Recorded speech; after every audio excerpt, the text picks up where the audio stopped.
कहियो चट जाई साला देवरा ओठा लाली पिया।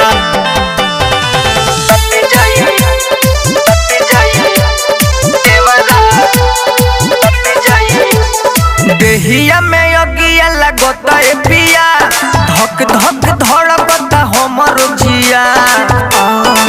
ए राजा देहिया में अगिया लगता है पिया, धक धक धड़कता हमर जिया। कहियो चट जाई साला देवरा ओठा लाली पिया। कहियो चट जाई साला देवरा ओठा लाली पिया।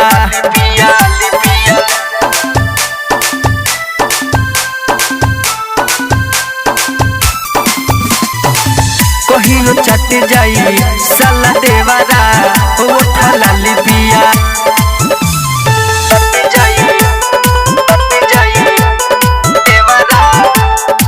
रोज वो पीके जावे ताड़ी हो, करेला उ बरियारी हो।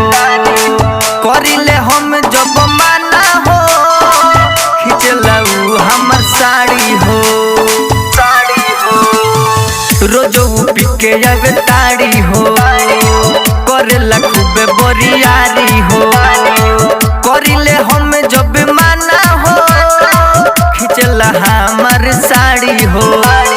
रतियों के निंदिया न आवे पिया, बिलख बिलख में हर रोवतिया। कहियो चट जाई साला देवरा ओठा लाली पिया। कहियो चट जाई साला देवरा ओठा लाली पिया।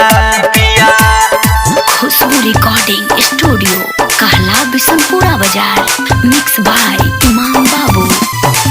कहियो चट जाई साला देवरा ओठा लाली पिया।